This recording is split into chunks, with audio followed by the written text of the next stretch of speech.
চালু করে মারলি তারা গোসা। জীবনে কি করলাম, ব্যবসা বাণিজ্য করে কোনো উন্নতি করতে পারলাম না। অনেকের দিয়ে ব্যবসা বাণিজ্য করে বড়লোক হয়ে গেছে, আমি তো কিছু করতে পারলাম না। একটা কিছু করতে হবে আমার, দুইটা কর্মচারী, এদের তো বেতন দিতে হবে আমার।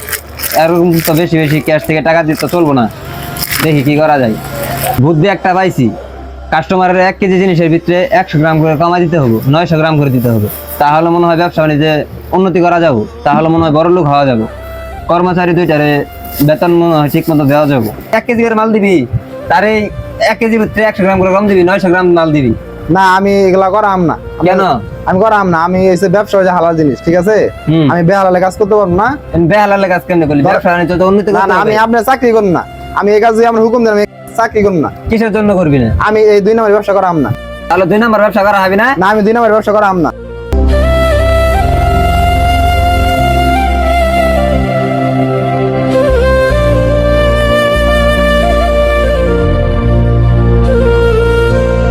সমস্যা নাই ভাই, আপনার মেলা দিন চাকরি করলাম, আপনি কোনো ভুল করে দেখলাম মাফ করে দিন, কিন্তু আমি 2 নম্বর ব্যবসা করাম না। কিন্তু আপনার একদিন দেখবেন যে এই 2 নম্বর ব্যবসার ফল আপনি ভোগ করবেন। আপনি আচ্ছা, ঠিক ধনী আছে। থাকবেন, আমি কথাটা কয়ে গেলাম। আচ্ছা ঠিক আছে, বুক করলে আমি করব। সময় আছে, ভালো যান, 2 নম্বর ব্যবসা করে নিতে। যা, বুক করলে আমি করব, সমস্যা নাই। তার মতো কর্মচারী দরকার নাই আমার। ঠিক আছে, আমি গেলাম। যা। হাইম, কি অবস্থা? ভালো আছে না? এই রে ভাই, ভালো আছি, ভালো আছে না? তোমার দিনকাল কেমন চলতেছে? দিনকাল মোটামুটি চলতেছে। তুমি তো অনেক বড় ব্যবসায়ী হয়ে গেছো ভাই। হ্যাঁ ভাই, তোমার দুই আল্লাহর রহমতে আমি হালাল ব্যবসা করি, আর তোমার রহমতে আল্লাহর রহমতে আমি ভালোই আছি। যাক যাক ভাই, আল্লাহর রহমতে তুমি ভালো পজিশন আছে। আরো কি রে মমিন ভাই, আপনি এখানে কে? কি রে ইমন ভাই, আপনি? আমি তো একবারে নিশ্চয় হয়ে গেছি। এটা দোকান আমার, এটা এটা আপনার দোকান? ভাই আসলে কি জানেন, দুনিয়াতে বেঁচে থাকলে আপনি হালাল রোজগার করতে হবে। হালাল জি বেহালালে যাবেন, আপনি নিশ্চয়ই যাবেন। আপনার দেখেন, আমি যখন কর্মচারী ছিলাম আপনার দোকানে, জি। আপনি জানেন আমার সম্পর্কে, আমি কিন্তু ভালো একটা লোক ছিলাম। আপনি যে আমারে বাই করে দিলেন আমার দোকান থেকে গাড় ধরে, আমি কিন্তু অপমান হয়ে গেছি মনে কষ্ট নিয়ে। আপনার ওদের আল্লাহর আমাদের ওখান থেকে আইসে আমি আরেকটা মহাজন চাকরি করতাম, মহাজন আমারে একটা কেস করে দিয়েছিল, আমি আজকে ব্যবসা করতেছি।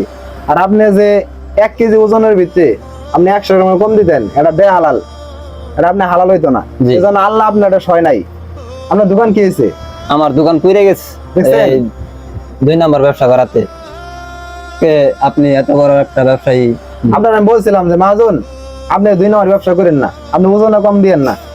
এটা কিন্তু আপনার ভুল হয়েছিল। আমি বলছিলাম, আপনি আমার গাড় ধরে বাই করে দিচ্ছেন। মমিন ভাই, আমার এখন একটা চাকরি দেন, আমি একবারে নিশ্চয় হয়ে গেছি। আমি না খাই আছি ভাই 2 নম্বরের লোক আমার চলবো না। ঠিক ভাই, আছে? আমি আর 2 না নম্বর ভাই, করবো না। আপনি 2 নম্বরই করবেন, যে 2 নম্বর করে করেই। আমি তো ভাই না খাই আছি, আমার একটা চাকরি দেন না। আপনার দোকানে আসলে আমি বলছিলাম যে 2 নম্বর ব্যবসাটা করেন না, আপনি নিশ্চয়ই যাবেন। দেখছেন আজকে আপনি নিশ্চয়ই গেছেন। ভাই আমি আর 2 না নম্বর ভাই, আমি ব্যবসা 2 করবো নম্বর না লোক ভাই। কি করবো না। ভাই আমি আর 2 নম্বর ব্যবসা করবো না। ভাই, লোকটা যেহেতু এত করে বলতেছে, একটা চাকরি দেন ভাই, একটা শেষ সুযোগ দিয়ে দেখেন ভাই। আরে ভাই, 1 কেজির মধ্যে 100 গ্রাম করে কম দিছে। ঠিক আছে, আমি বলছিলাম যে মহাজনের দেন না, যে এই জিনিসটা ভালো না।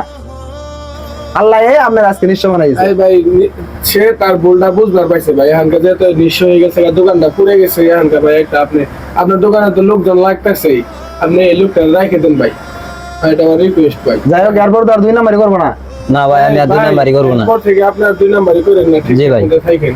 ঠিক আছে, কালকে থেকে ঠিক মতো কাজ করবো, আর আজকে থেকে তোমার জয়েন। ঠিক আছে, তুমি কাজ করো, আর 2 নম্বরই করবো না। ঠিক আছে, ঠিক আছে। মালিক গাড়ি উঠাও।